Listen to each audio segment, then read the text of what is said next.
What's going on, everybody? It's your boy Maxwell with Checkmate Fusion. This is actually my first tournament I got to play for the team, actually, so I'm glad I got to have a good showing. I went X1 today, got third place.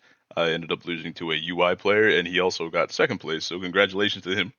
But I wanted to share my day with y'all and my deck profile.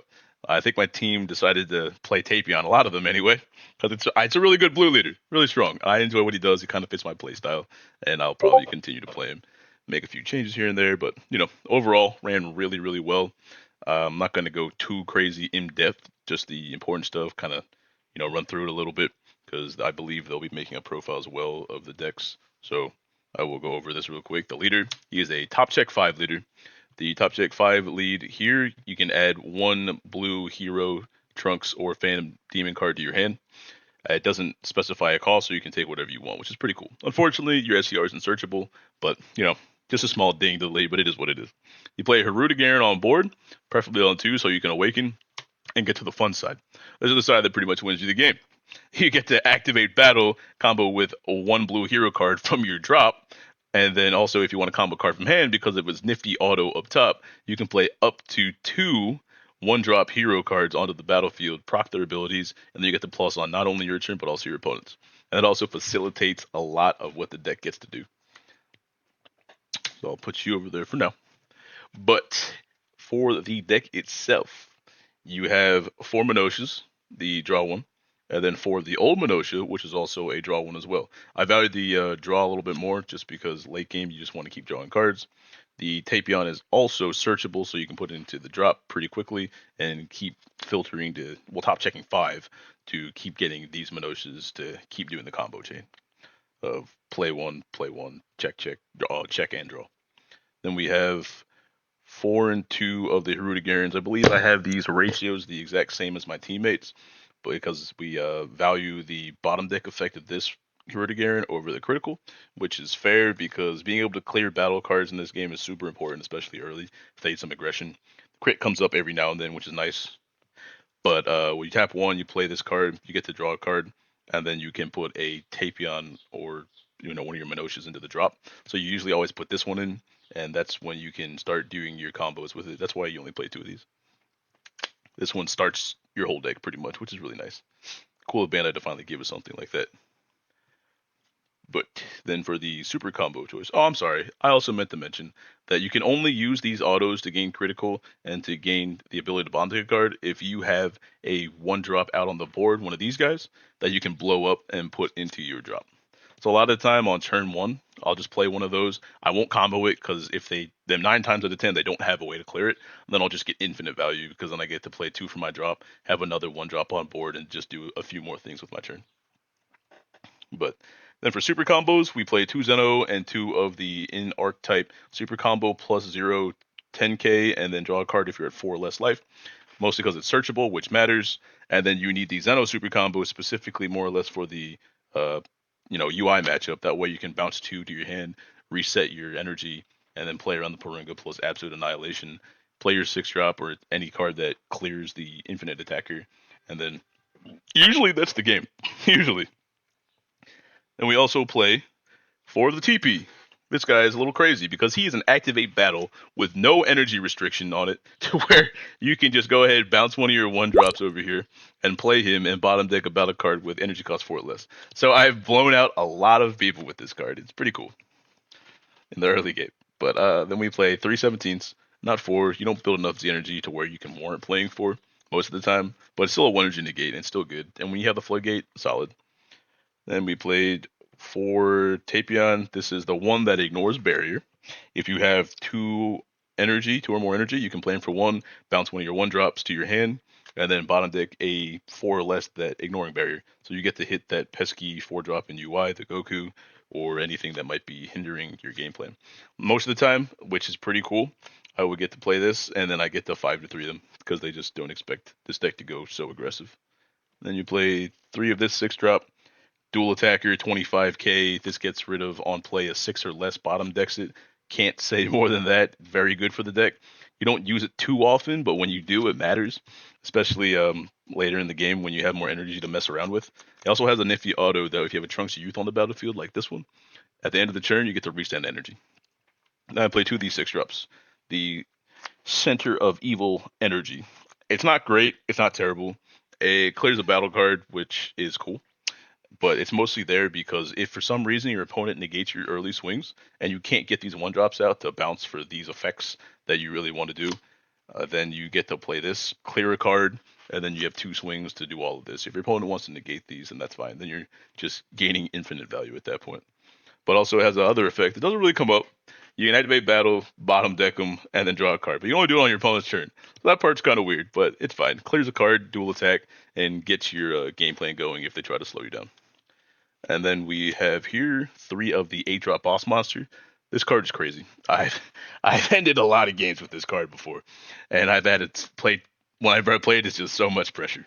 But if you have 2 or more blue cards on your battlefield, it's super easy for this deck to do because of the leader skill. You tap 2, play him, and then auto once per turn when you swing, you can bottom deck a battle card. And then activate battle. This is the crazy part. You bounce a 1-drop to hand. It gets plus 10k and double strike. So it becomes an immediate 35k double if they let it through. So that's pretty dope. And it's being activate battle. I can choose when to do it. Or sometimes you can just be cute, swing, bounce a 1-drop to hand just to get more combo power if they time magic for some reason. Because you can still activate the skill. You just can't restand it. Well, it doesn't restand anyway. Apologies. But it is a dual attacker. And it's pretty sweet. We have 2 Oop. This card came in clutch a couple times today, just clearing boards and being sure nothing was gummed up. We're getting blockers out of the way or the deadly defenders. And then over here for our 1-0s, we played 1 Boo. Didn't play it today. You still keep it in there because it's Boo, let's be honest. Then we play 1 Golden Avenger. Use that to win one of my matchups today, which was super close because I played against Janemba Mill. I was surprised I won that one, to be honest, but we played it well enough to where we could get there with like 3 cards left in deck.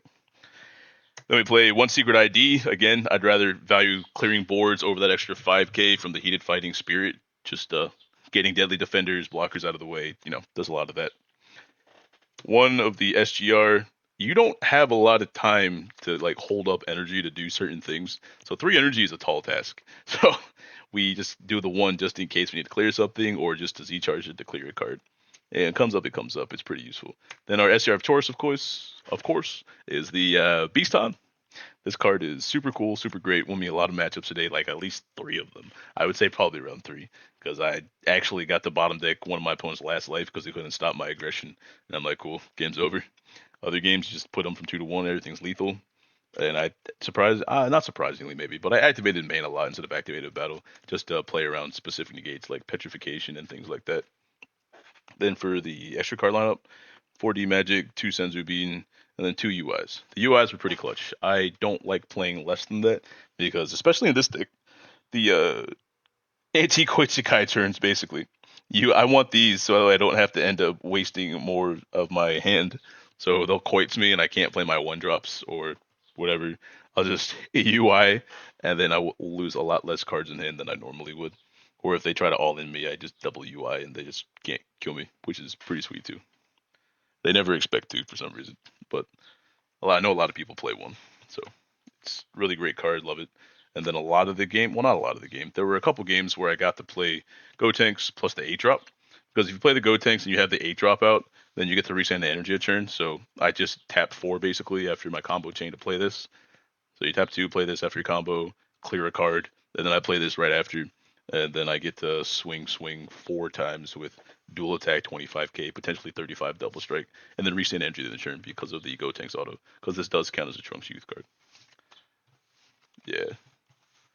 Deck played very clean today, and you always have a ton of cards in hand. But over here into the Z deck, I didn't reach for this very much today, to be honest with you.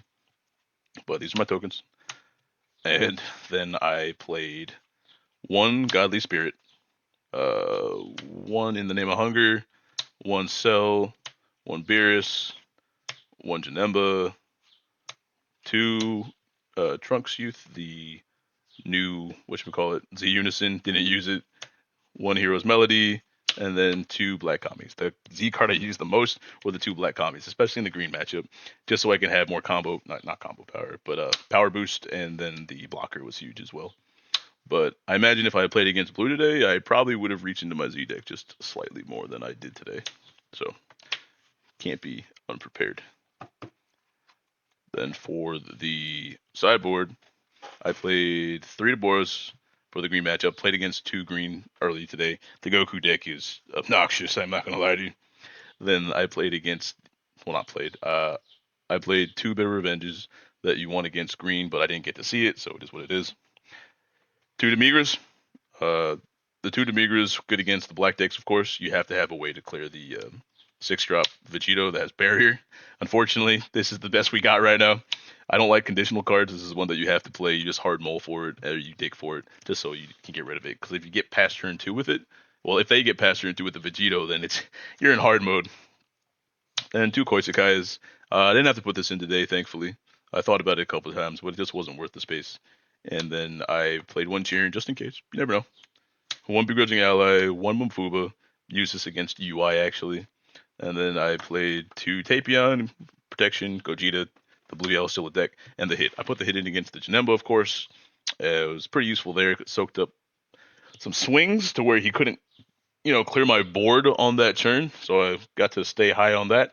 And then I had the Golden Avenger on that turn right after. So I had a bunch of swings, and I got to counter his Flying Nimbus and just kind of win from there. But no, the deck is super strong. I enjoy it. The matchups I had today were the 2 green decks. That Goku deck's really good. I'm not gonna lie to you. It's Goku. It's green good stuff, but very, very solid. A lot of swings. The blockers great. My opponent round 1 was, I believe, Musket. Very good player. He knew what he was doing.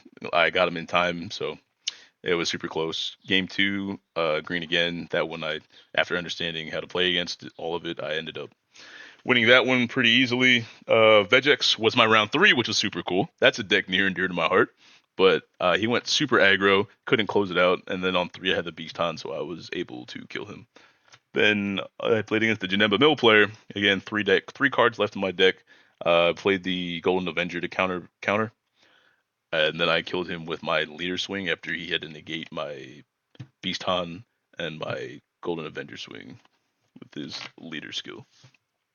After that, I played UI Goku. That was my 1 loss for the day, and he also got 2nd place. So congratulations to him. Happy for him.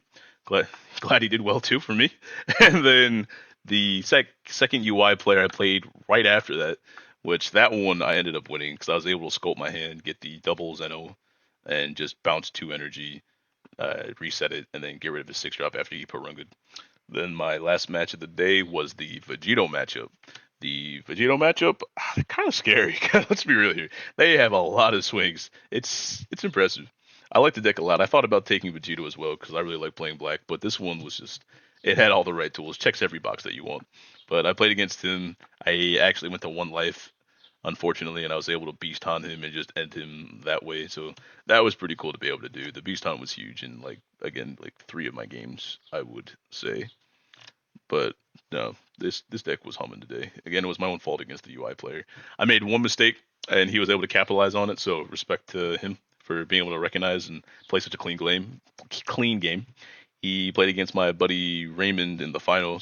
But congratulations to Raymond for winning the whole tournament. And shout outs to Checkmate Fusion. My teammates that I get to talk to in our chat and whatnot, they are super helpful just from an understanding of the game perspective, which helps my understanding as well. And also shout out to my locals, Rated E Cards and Collectibles. Great shop to go to in Kansas. My buddy Danny, who is a store owner there, he sat down yesterday actually and ran through a couple matches with me. Really good player, really good dude, and he got me to understanding how I need to play certain ways against certain things. Always super helpful to train with him. And then also shout out to my friends for sure. Raymond Sierra again, super close buddy of mine. We went to Nats together. Congrats on the regional win again. This is his 2nd one, I believe, so he's still cooking. And also to my other friends as well, Daniel, Bobby, the whole 9 yards, Maul. Every time we talk, it's always a good time, and being able to play with them and have high level players surrounding you really helps your game progress. But looking forward to the next one, and I hope to be able to play some of you there.